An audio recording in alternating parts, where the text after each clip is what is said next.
Jubilee బైపోల్లో మరి మీకు పోటీ ఇచ్చే పార్టీ ఏదంటారు? అసలు ఉందంటారా? ఇప్పుడు పోటీ ఎంఐఎం పార్టీది బలం ఎవరికి సపోర్ట్ చేస్తే వాళ్ళ ఎంఐఎంతోనే మాకు మెయిన్ పోటీ. అంటే ఎంఐఎం పోటీలో లేదు కదా. ఎంఐఎం మద్దతు కాంగ్రెస్కు. ఓకే. కానీ కాంగ్రెస్తోనే పోటీ. ఉమ్. ఎందుకంటే కాంగ్రెస్ బలం కాదు అది, ఓకే. ఎంఐఎం బలం. రైట్. ఎంఐఎంతోనే బీజేపీ పోటీ. ఎంఐఎం ఎవరికి సపోర్ట్ చేస్తే, ఎవరికి గట్టిగా సపోర్ట్ చేస్తే వాళ్ళతో మాకు పోటీ. రైట్. ఇప్పుడు ఎంఐఎంకి సంబంధించి దానికి సంబంధించి కూడా మైనారిటీ ఓట్లను ఆకర్షించేందుకు కాంగ్రెస్ ప్రయత్నం చేస్తున్న విషయం తెలిసిందే. ఇందులో భాగంగా మరి అజరుద్దీన్ గారికి మరి రేపు కేబినెట్ విస్తరణలో ఒక మంత్రి పదవి ఇవ్వబోతున్నట్టు వార్తలు వస్తున్నాయి. మరి ఏం జరగబోతుందంటారు? మీరేమంటారు మీ పార్టీ తరఫున? రేపు జరగదే అనుకో. మేము కంప్లైంట్ ఇచ్చింది మేమే ఇచ్చినాం. ఏమని ఇచ్చారు? మోడల్ కోడ్ ఆఫ్ కండక్ట్కి విరుద్ధం ఇది. ఓకే. ఓటర్ను ప్రభావితం చేసే చర్య ప్రభుత్వం కానీ ఎవరు కానీ తీసుకోకూడదు ఎన్నిక మోడల్ కోడ్ ఆఫ్ కండక్ట్ ఉన్నప్పుడు. కాబట్టి ఇది అజరుద్దీన్ ముస్లిం ఓట్ల ఒకటేనే కాదు, ముస్లిం ఓట్ల మీద ప్రభావితం ఒకటి ఉంటుంది. రెండో అంశం, మొన్న ఎన్నికల్లో ఆయన అక్కడి నుంచే పోటీ చేశాడు, జూబ్లీహిల్స్ నుంచే. అక్కడ పోటీ చేసిన అభ్యర్థికి ఎన్నికల పోలింగ్ ప్రచార టైంలో మంత్రి పదవి ఇస్తే డెఫినెట్గా ప్రభావితం అవుతారు ఓటర్లు. కొంత పాజిటివ్గా అవుతారు, కొంత రివర్స్లో కూడా అవుతారు. ఆ ప్రభావితం కావడం అనేది ప్రజాస్వామ్య ఎన్నికకు విరుద్ధం. అందుకే అది ఆపాలే, పోలింగ్ డేట్ వరకు చేయొద్దు, తర్వాత ఇచ్చుకొని అని మేము కంప్లైంట్ ఇవ్వడం జరిగింది స్టేట్ ఎలక్షన్ కమిషన్కు. వాళ్ళు రెస్పాండ్ అయ్యి నేషనల్ ఎలక్షన్ కమిషన్ ఒపీనియన్ తీసుకొని ఆపేస్తారని నమ్ముతున్న. 90% ఆగిపోద్ది. అంటే ఇప్పుడు ఎలక్షన్ కమిషన్ కూడా ఎలక్షన్ టైంలో వచ్చే ఫిర్యాదుల్ని మరి అంతంత మాత్రంగానే దాన్ని పరిష్కరిస్తుంది, అంతంత మాత్రంగానే స్పందిస్తుంది, తాత్కాలికంగా వాయిదా వేస్తుందంటూ ఒక అపవాదం ఉంది బయట. మరి మీరు చేసిన ఫిర్యాదు కూడా వెనకబడిపోయే అవకాశం ఉందంటారా? కొన్ని మనం చూసినాం ట్రాక్ రికార్డ్ ఏంటంటే, రాష్ట్ర ఎన్నికల కమిషన్ రాష్ట్ర ప్రభుత్వ చేతిలో చేసి కొన్ని తప్పులు చేసినా ఉన్నాయి. అది నేషనల్ ఎలక్షన్ కమిషన్ పోయినప్పుడు అది సరైన చర్యలు తీసుకుంటుంది. మరి వీళ్ళు కనుక తప్పుడు తీసుకుంటే నేషనల్ ఎలక్షన్ కమిషన్ ఈ అధికారులను సస్పెండ్ చేస్తూ డిస్మిస్ చేసే అధికారం ఉంది. సెంట్రల్ ఎలక్షన్ కమిషన్కు స్టేట్ ఎలక్షన్ కమిషన్లో పనిచేసిన వ్యక్తి తన విద్యుక్త ధర్మాన్ని నిర్వర్తించకపోతే వాళ్ళని సస్పెండ్ చేయడమా డిస్మిస్ చేయడమా ఆ స్పెషల్ పవర్ ఎలక్షన్ కమిషన్కు, సెంట్రల్ ఎలక్షన్ కమిషన్కు. ఆ భయంతో వాళ్ళు ఎంత రాష్ట్రపడ్డా రేపు ఆ ప్రమాణ స్వీకారం జరగకుండా ఆపుతారని నమ్ముతున్నాం. రైట్. మరి ఇప్పుడు లంకల దీపక్ రెడ్డికి సంబంధించి బలం ఏంటి, బలహీనత ఏంటంటారు? లంకల దీపక్ రెడ్డి ఏంటంటే మంచి ఆర్గనైజర్. టీడీపీలో చంద్రబాబు నాయుడు ప్రెసిడెంట్గా ఉన్నప్పుడు, పార్టీ పెట్టినప్పుడు ఈయన జనరల్ సెక్రటరీ చేశాడు. ఈయనకి మామూలు కాదు, మంచి ఎక్స్పీరియన్స్ ఉంది, కమిటెడ్గా పనిచేస్తాడు. హుజూర్నగర్ ఉప ఎన్నికల్లో మేము దీపక్ రెడ్డి కలిసి పనిచేసినాం హుజూర్నగర్ ఏరియాలో. కాబట్టి మంచి అనుభవం ఉంది, ప్రజలకు అందుబాటులో ఉంటాడు ఎల్లప్పుడు. ఎవరిని బెదిరించడు.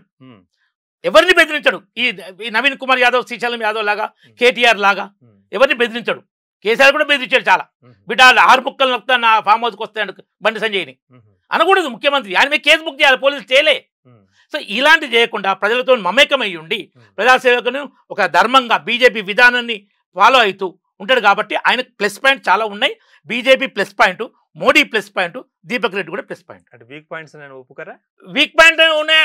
వీక్ పాయింట్ అంటే ఏదో ఉంటాయి కొన్ని క్యాస్ట్ పాలిటిక్స్లో కొంతమంది చేస్తే అది కొద్దిగా ప్రభావితం, కానీ అది నెగ్లిజిబుల్.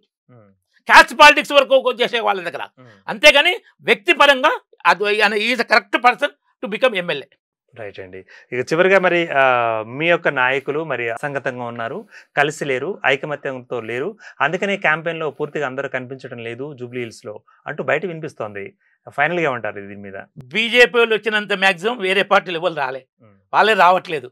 బీజేపీ వాళ్ళు ఇప్పుడు అధిక వర్షాలు పడ్డప్పుడు బీజేపీ కార్యకర్త కానీ ఎమ్మెల్యే కానీ పబ్లిక్ రిప్రజెంటేటివ్ ఉంటే తన ఏరియాకు పోయి అక్కడ ప్రజల బాగోగులు చూసి మళ్ళీ వస్తారు.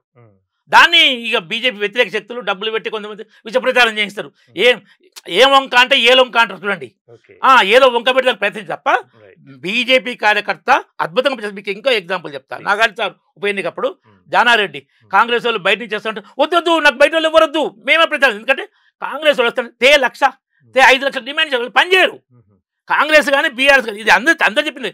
బీజేపీ కార్యకర్త టిఫిన్ బాక్స్ పట్టుకొని పోయి, లంచ్ బాక్స్ పట్టుకొని పోయి పార్టీ కోసం పనిచేస్తాడు.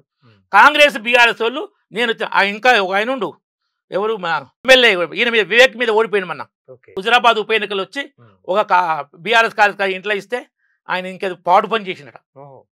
అది వచ్చింది, మీడియాలో కూడా వచ్చింది. తర్వాత దుబ్బాకు పోయిన టైంలో ఇదే మీడియా టీఆర్ఎస్ మీడియానే గంగుల కమలాకర్ ఏదో కొంత మహిళలతో దుష్ప్రవర్తంగా చేస్తుండని అని వాళ్ళ న్యూస్ తీసుకొచ్చారు. సో అలాంటి వాళ్ళు కాంగ్రెస్ బీఆర్ఎస్లో ఉంటారు. బీజేపీ వాళ్ళు అద్భుతంగా డెడికేటెడ్గా పనిచేస్తారు.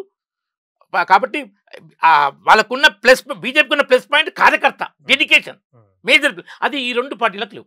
రైట్. మరి 2023 గురించి కూడా ప్రస్తావన చేసాం. ఇప్పుడు చివరిగా చేసి ఒకసారి మనం దాన్ని ముగించే ప్రయత్నం చేద్దాం. 2023లో ఉన్న జోష్, నాయకుల్లో ఉన్న జోష్, మరి ఎంపీ సంఖ్యలో కానీ ఎమ్మెల్యే సంఖ్యలో కానీ ఉన్న ఆ ఫిగర్ ఇప్పుడు కానీ ఎందుకు చెదిరిపోయింది అంటారు? పెరిగింది. ఇంకా 2023లో 8 అసెంబ్లీ స్థానాలే, 2024 వస్తేకే 8 లోక్సభ స్థానాలు. 8 అంటే ఏంటంటే 56.